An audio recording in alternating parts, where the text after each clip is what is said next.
Dando sequência à série de entrevistas com os candidatos a deputado estadual e a deputado federal da nossa região, o Banqueta em Foco de hoje recebe o empresário Sérgio Americano Mendes, que é candidato a deputado federal pelo partido PTB. O Banqueta em Foco é transmitido pela TV Banqueta no canal 6 da NET Claro e também por todas as redes sociais da emissora, Facebook, Instagram e YouTube, que somam quase 70 mil seguidores. Sérgio, um prazer recebê-lo novamente aqui na TV Banqueta. Você que é empresário da região do Vila da Serra, foi candidato a deputado estadual há 4 anos, candidato a prefeito há 2 anos atrás e agora de novo candidato, desta vez a deputado federal. Mesmo sendo empresário, já sendo mais que um investidor, por que continuar nessa luta da política? A política, para mim, ela é uma atividade em prol da comunidade. Como você bem disse, eu já sou uma pessoa com muito sucesso profissional e desde 2014, 2015, quando eu comecei a me revoltar contra a situação nacional, né, com aquele fracasso do governo Dilma, que estava provocando uma grande reviravolta na economia aqui no Brasil, muito desemprego, né? Paralelamente com isso, naquela época, o prefeito aqui da cidade, o Cassinho, resolveu aumentar o IPTU em 500%. E eu me revoltei com aquilo e comecei a ter uma atividade mais política, né? Politizada. Então eu tomei gosto pela atividade, acho que pessoas de bom caráter, bem capacitadas, deveriam se participar mais da política. Nós não podemos deixar a atividade política nas mãos de pessoas despreparadas, quando não desonestas. Então eu sou um militante, um incentivador a que todos participem da política com bastante intensidade.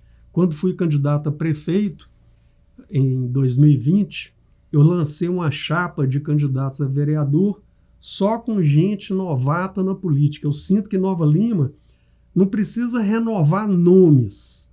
A renovação de nomes tem se mostrado um fracasso. A atual Câmara Municipal da cidade é a pior que eu conheci. E olha que eu já moro aqui há quase 15 anos. Né? Por quê? Porque se renovaram os nomes, mas os maus hábitos continuam os mesmos. E com a nossa chapa de pessoas novatas, capacitadas, a gente não queria apenas renovar nomes, queria renovar também os costumes, né? A defesa da sociedade, das pessoas mais carentes. Nova Lima é a cidade que tem a prefeitura mais rica da América Latina. E não se justifica, com o orçamento bilionário que a cidade tem, existir tanta gente em situação de necessidade. Então, isso que me motivou a entrar na política. E a política, eu me candidatei inicialmente a deputado estadual, tive 17 mil votos, quase fui eleito, né? E depois fui candidato a prefeito e agora a deputado federal. Dessa vez eu já estou mais experiente na atividade política, estou fazendo uma campanha a nível estadual, e posso te dizer assim, sem nenhuma arrogância, que a chance da gente ser eleito, ela é muito grande. Ô Sérgio, e por que o federal e não o estadual?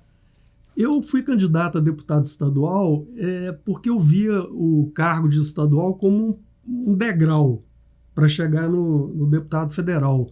Mas a gente viu nos últimos 4 anos que quem manda no Brasil são os deputados federais e estaduais e senadores. Então eu senti a necessidade de já partir para a cadeira de poder mesmo na política, porque você sabe que quem manda na política estadual e até na política federal são os deputados estaduais e senadores. Federais e senadores. Federais e senadores. Então eu senti essa necessidade de, até pela minha formação e pela idade, né? Eu não posso ficar vereador, prefeito, estadual, federal, senador e tal. Já vou cortar caminho e entrar direto lá para federal. Já que nós estamos falando de federal, de Brasília, Sérgio, qual que é a sua avaliação sobre o governo Bolsonaro? Uma vez que você, muito antes até que Bolsonaro ser presidente, sempre foi um defensor das causas da direita. Eu sempre fui ativista de direita, né? Sempre defendi as pautas da direita, que é uma boa prestação de serviço público, diminuição dos impostos, é o direito de defesa do cidadão honesto de ter uma arma em casa, e alguns deles que tenham condições psicológicas, inclusive de ter o porte. Então essas pautas eu sempre fui defensor. Quando eu fui candidato a deputado estadual em 2018, eu tive a oportunidade de conhecer o Bolsonaro pessoalmente. Eu fui lá no Rio de Janeiro me encontrar com ele, ele pediu o meu apoio, né? Ele sabia que eu era um ativista de direita, e depois que eu conversei com ele 3 horas, né, igual nós estamos conversando aqui, eu me embarquei na canoa dele, né, e sou um defensor do presidente já há 4 anos.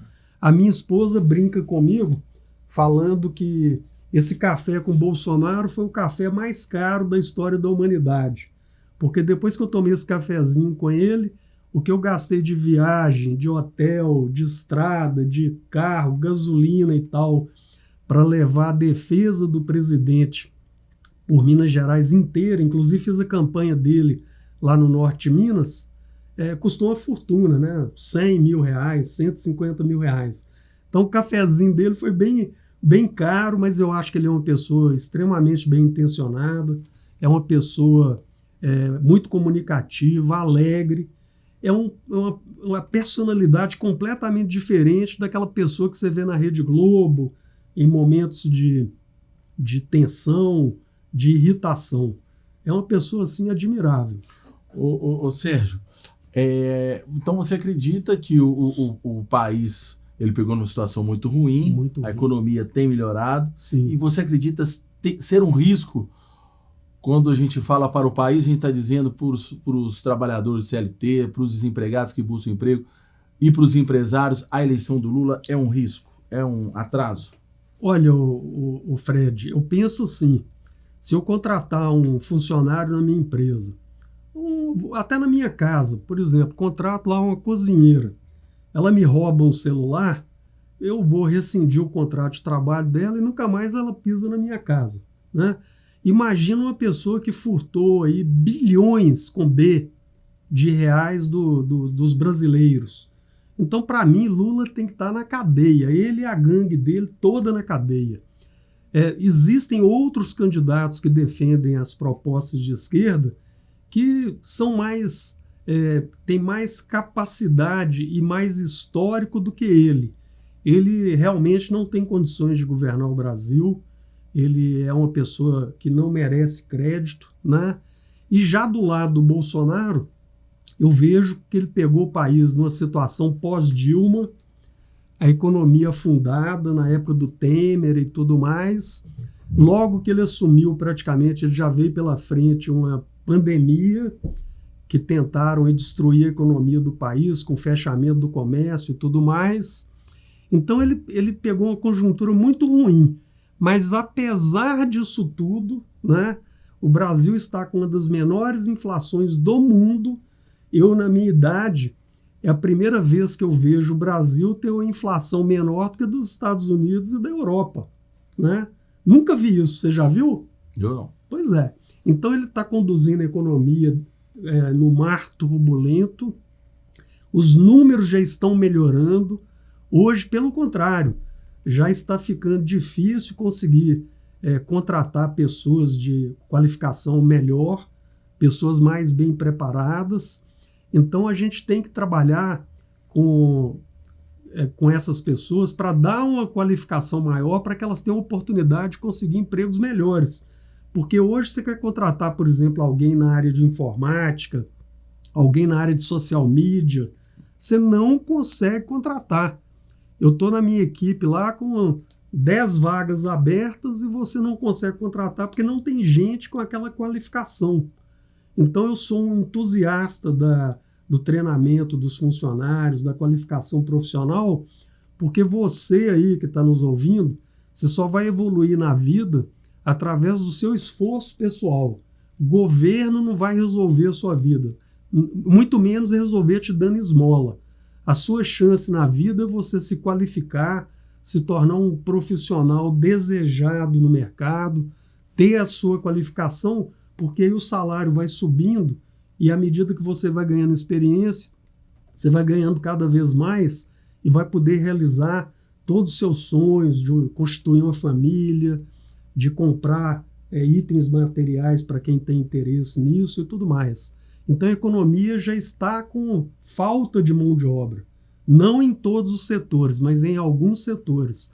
Então, se o presidente continuar, e vai continuar também o ministro da Economia, o Paulo Guedes, que é extremamente competente, ele terá mais 4 anos para colocar o Brasil no rumo certo, né? E é por isso que eu apoio integralmente o presidente Bolsonaro para a reeleição. Em termos estaduais, qual é a sua avaliação a respeito do governo Zema?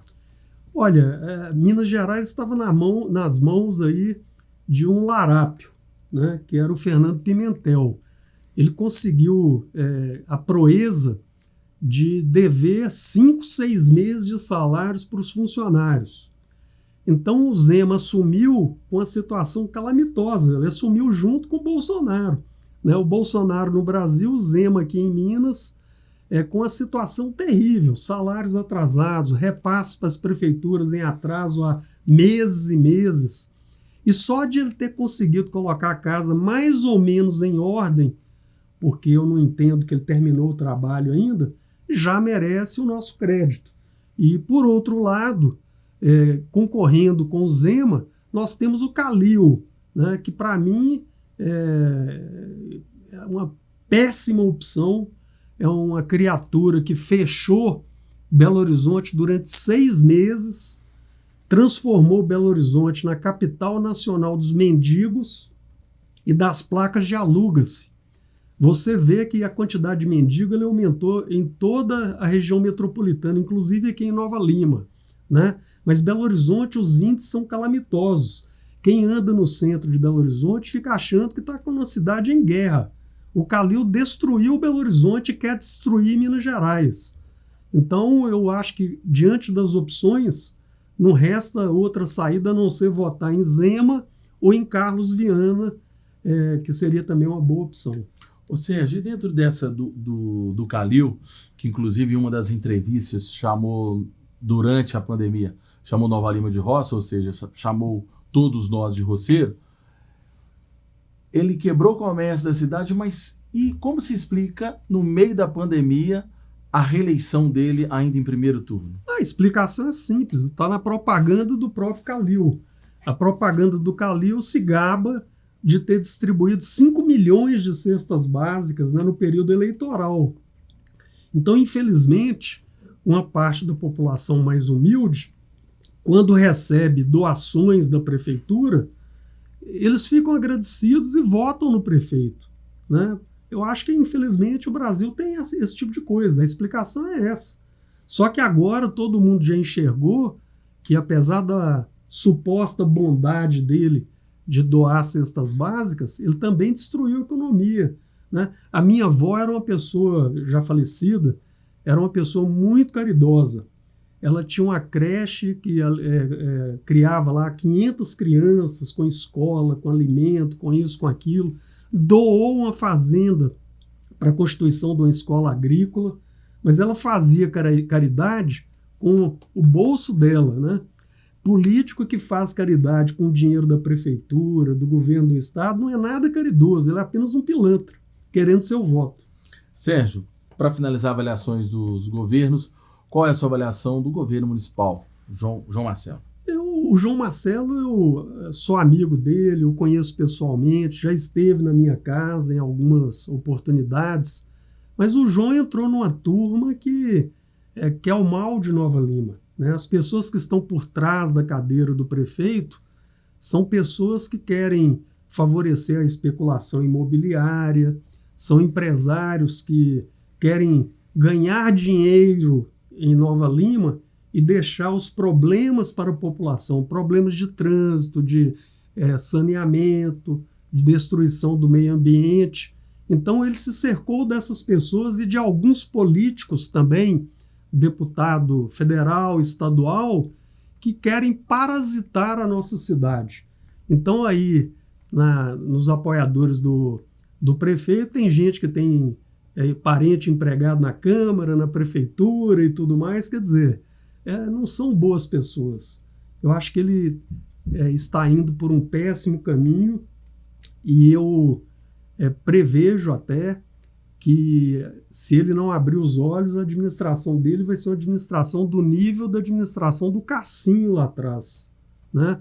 Vai ser uma administração calamitosa para a cidade e que vai precisar de muito trabalho para colocar Nova Lima de novo nos trens, na linha de trem, né? Daqui a pouco vai ter gente falando que o Vitor Penido tem que voltar, né? Fica com saudade do coronel aí, porque os que entram aí não estão conseguindo administrar a prefeitura.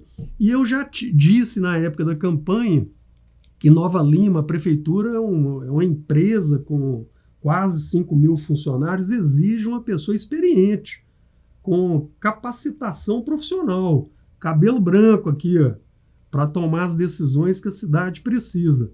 E a cidade optou por entregar na mão de um estagiário. Então, acho que o resultado está sendo decorrência da própria eleição. Sérgio, vamos falar um pouquinho das suas propostas que você irá defender, das suas propostas enquanto deputado federal.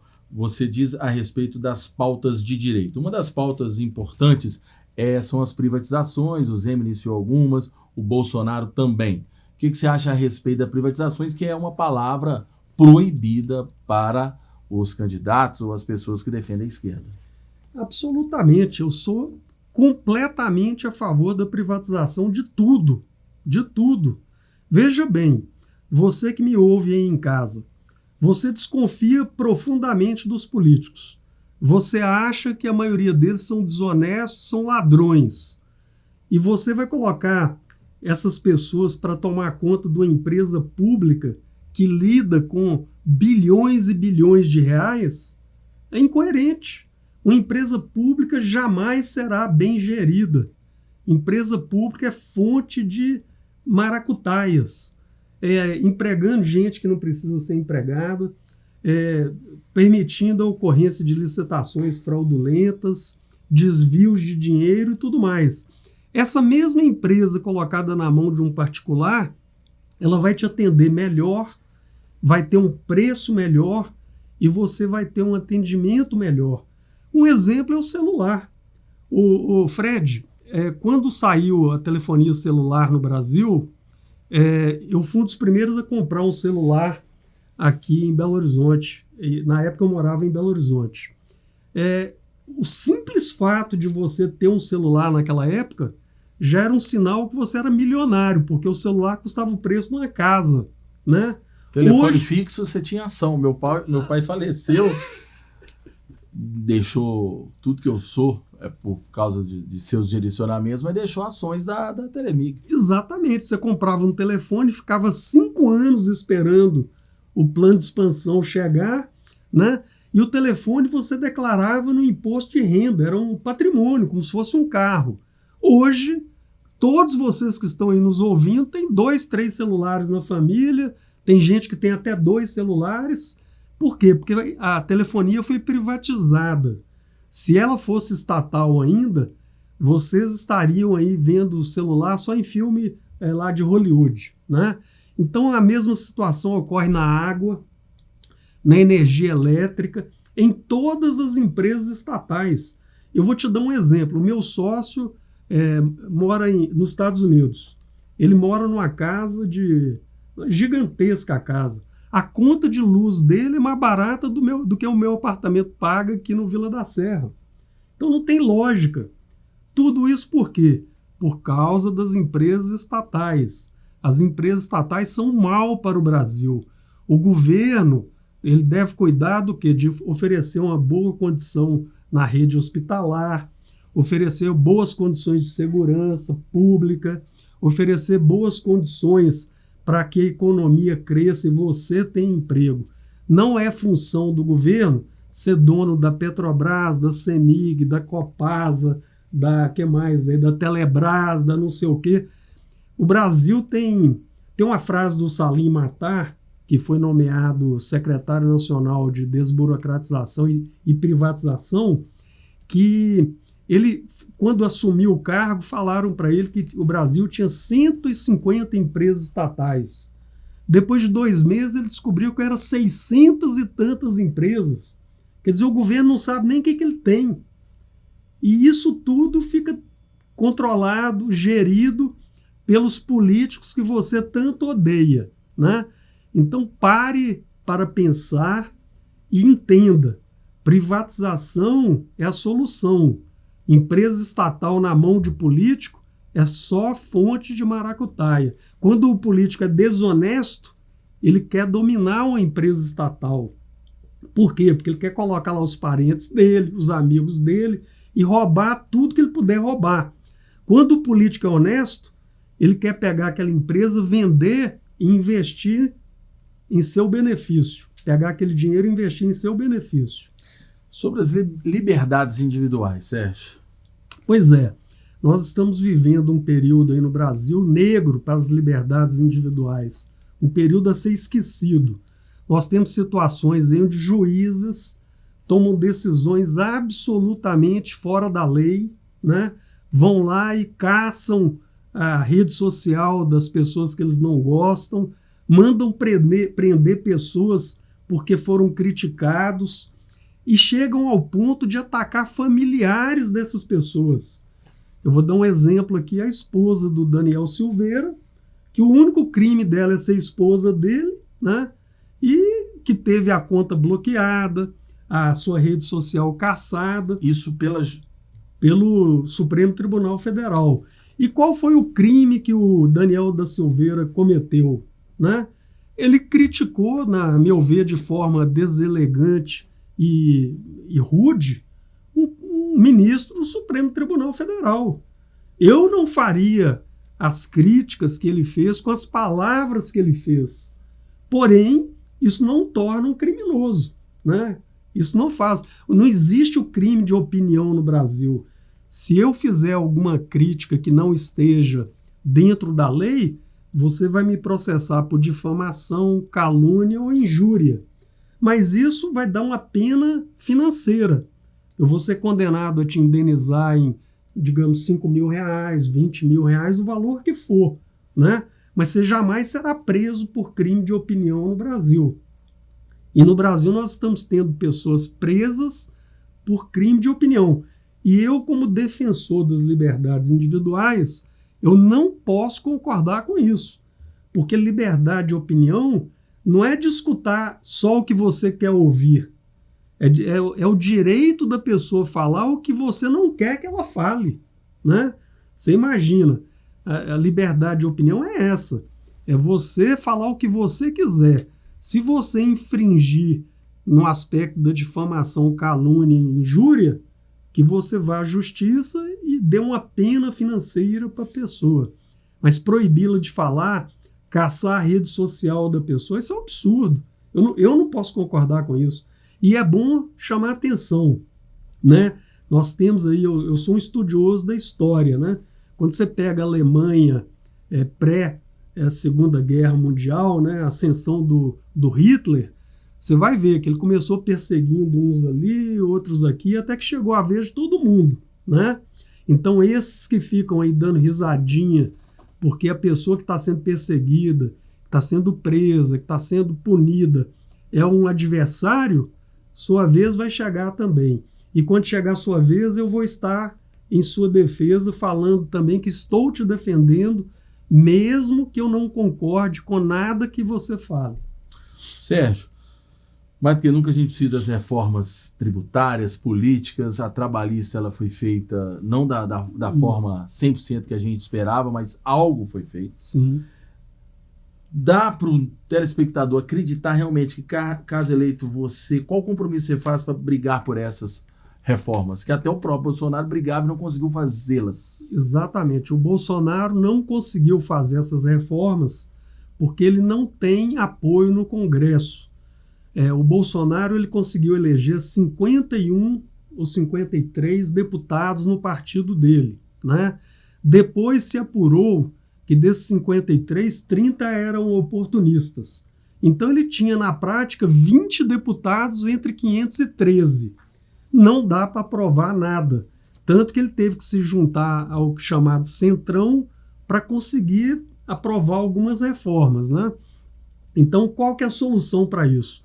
A solução para isso é votar em candidatos que sejam alinhados com o presidente, de modo que a gente faça um número suficiente para aprovar essas reformas. A primeira reforma que nós precisamos aprovar é a reforma política, porque nós estamos vendo aqui em Nova Lima pessoas sem nenhuma expressão recebendo fundo eleitoral de 1 milhão e tanto, 600 mil reais, valores absurdos, né, para fazer campanha política.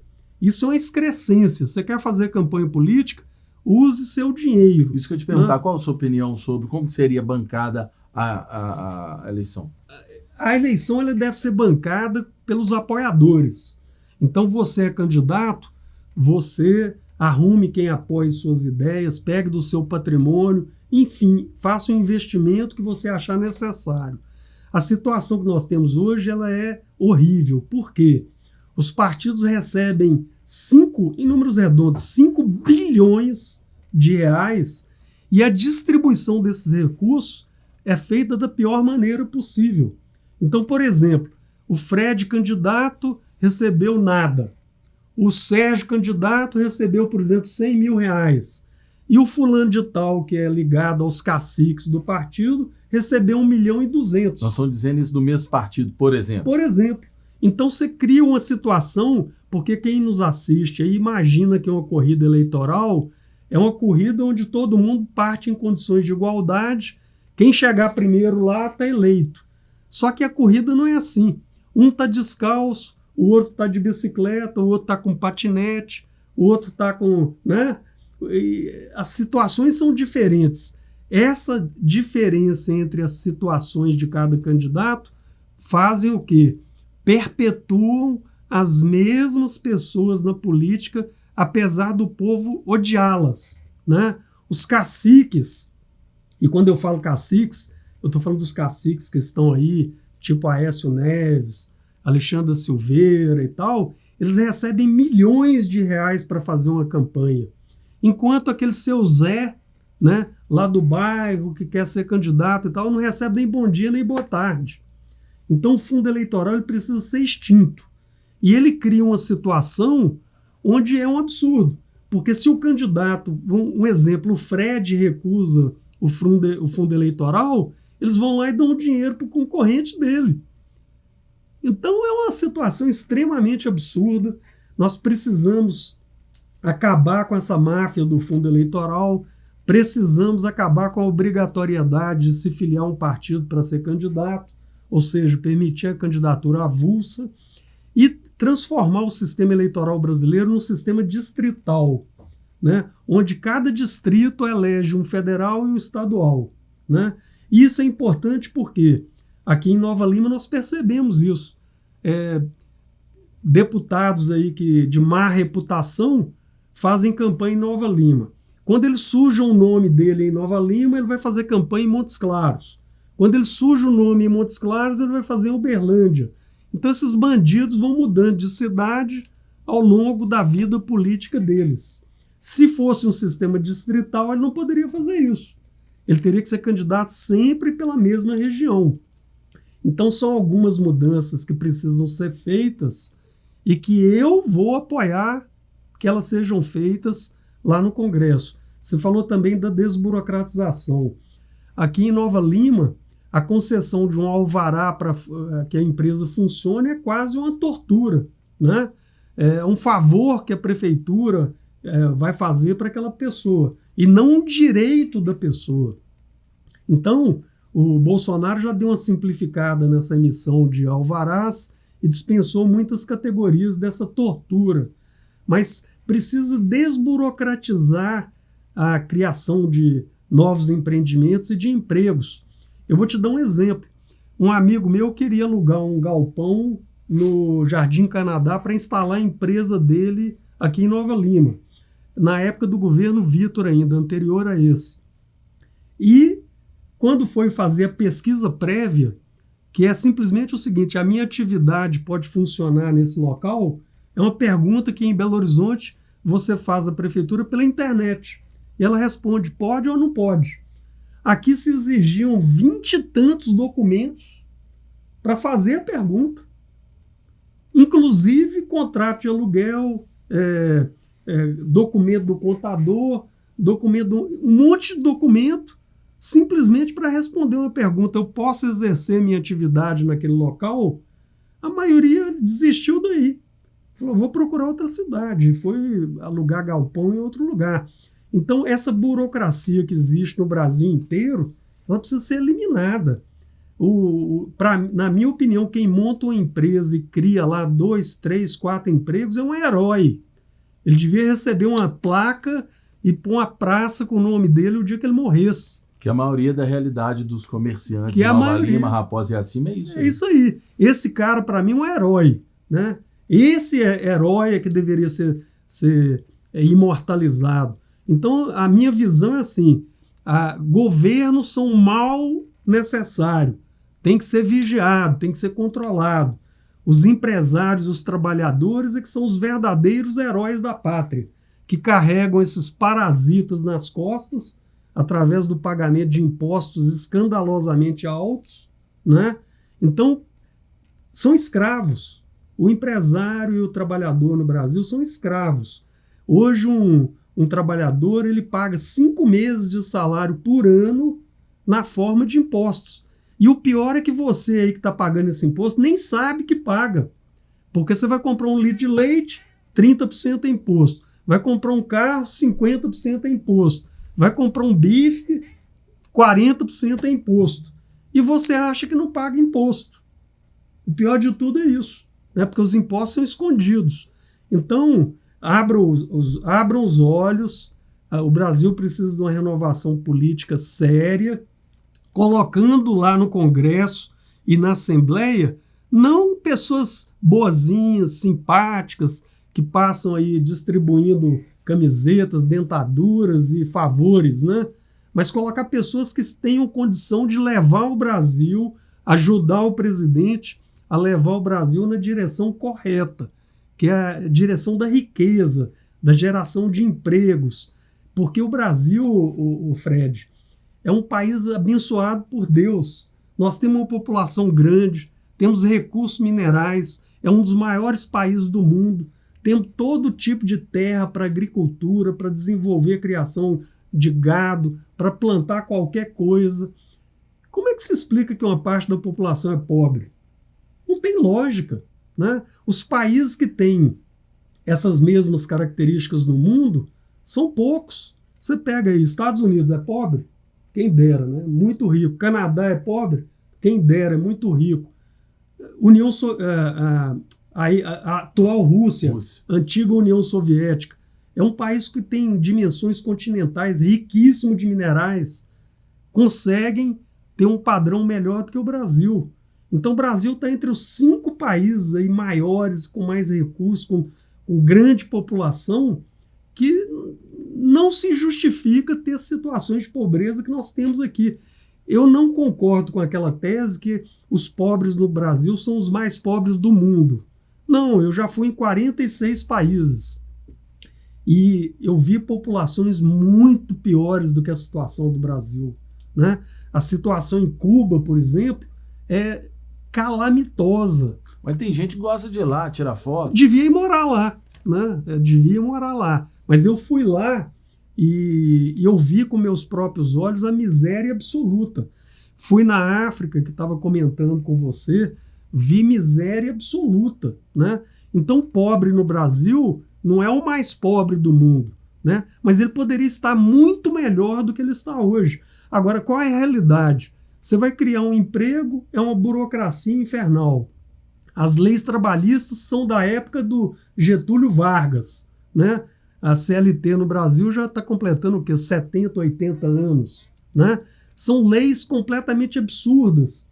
O empregado trabalha com você, você paga todos os direitos, e depois ele vai na justiça falar que você maltratou ele, que ele merecia isso, merecia aquilo, e ainda tem juiz incompetente que dá, né, baseado numa lei que é totalmente ultrapassada. Você falou, foi feita uma reforma trabalhista no governo Temer. Foi Temer, né? Foi no Temer, né? A reforma foi parcial. Eu defendo um modelo de trabalho que tem nos Estados Unidos e tem em Portugal. Como é? Então, o mais simples possível. Você contrata a pessoa, vou te pagar tanto, paga tanto e acabou. Não tem complicação. Se você não pagar o salário, ele vai na polícia e reclama na polícia. Não tem negócio de justiça do trabalho. É dívida que tem que ser paga, é a dívida alimentar. Então a contratação é muito simples. Nos Estados Unidos você vai contratar alguém, ele leva o carnê dele da Previdência Social, você paga o carnê, paga o salário para ele. Terminou o contrato, devolve o carnê quitado e boa sorte. É assim que funciona. Aí você fala, nossa, mas é muito diferente daqui. Realmente é muito diferente. Mas você já viu alguém dos Estados Unidos atravessar a Amazônia para vir trabalhar aqui? Você nunca viu. Agora vai lá no deserto do México, né? Quantos brasileiros já morreram no deserto do México tentando ir trabalhar lá, que tem esse sistema? Então aqui você ganha R$5.000, quando você vai receber, você já vai receber R$3.800. Porque vai descontar imposto de renda, INSS, blá, blá, blá, blá, blá. E os 5.000 do seu salário, o patrão vai ter que te pagar 10, que também fica no meio do caminho. Então, é um sistema onde o trabalhador é um escravo e o patrão também é um escravo do governo. Quem está ficando com grande parte do seu salário é o governo. A realidade é essa. Ou você acha que o fundo de garantia é uma coisa boa para você? Você pega dinheiro do seu salário, entrega para o governo para render o que rende a poupança. Tem algum investimento pior do que a poupança hoje no Brasil? Né? Então eu defendo assim, o fundo de garantia vai para a mão do trabalhador. Esses benefícios todos são englobados e em vez de ele ganhar R$5.000, ele vai ganhar 10.000 e ele que cuide da vida dele. O governo não cuida da sua vida, ele cuida da vida deles. É o contrário, né? Então, Sérgio, estamos chegando ao final do nosso programa. Você de casa que quer colocar essa, que gostou das ideias do Sérgio e quer que alguém coloque elas em prática, em discussão lá no Congresso Nacional, na Câmara Federal, vote no Sérgio. Mas, Sérgio, dissemos em off, né, que você acredita na sua eleição que vai ser votada em mais de 700 cidades. Sim. Mas nosso público é bem focado, apesar de estarmos no mundo pela internet, Nova Lima, Raposa e Riacima. Por que a população de Nova Lima, Raposa e Riacima deve votar em você? Eu acho que a população de Nova Lima, Raposa e Riacima, especificamente, elas não têm um representante da direita nem na Assembleia, nem no Congresso Nacional. Então nós precisamos de votar. Ontem eu estava fazendo uma palestra em Montes Claros e estava explicando exatamente isso. O que faz o deputado? Deputado não é vereador nem prefeito. Não é função de deputado tapar buraco na rua e resolver problemas locais da comunidade. Mas o deputado ele vai votar leis que você será obrigado a seguir. Ele vai determinar o que é certo, o que é errado na escola, o que é certo e o que é errado na educação e na saúde. E você precisa colocar lá pessoas que pensam como você, porque o deputado vai votar em seu nome. Se você vota numa pessoa simplesmente porque ela é simpática, porque ela mora no seu bairro, amanhã você vai ficar decepcionado com as pautas que ele vai aprovar no Congresso ou na Assembleia e vai ficar reclamando de política. Ah, a culpa é dos políticos, eles são traíras e tudo mais. Né? Não, você votou errado. Então, quando você for votar, olhe o seu candidato, no meu caso, olhe para mim, e fale, esse cara pensa a mesma coisa que eu penso, vote no Sérgio. Se você não concorda com nada do que eu penso, vote em outro candidato. Mas aquele candidato tem que espelhar a sua ideia. Porque se você vota num candidato como eu, que nas redes sociais diz exatamente o que pensa, se você frequentar lá o meu Facebook, Instagram, YouTube, eu publico vídeos todos os dias, falando sobre todos os assuntos que estão em pauta. Você lê lá. Se você concordar com 90% do que eu falo, vote. Não concordou? Procure um candidato que pense como você. Ele vai te representar. E aí você não vai se decepcionar nunca. É simples. Ok, Sérgio, obrigado. E obrigado você de casa pela sua audiência e principalmente pela sua confiança.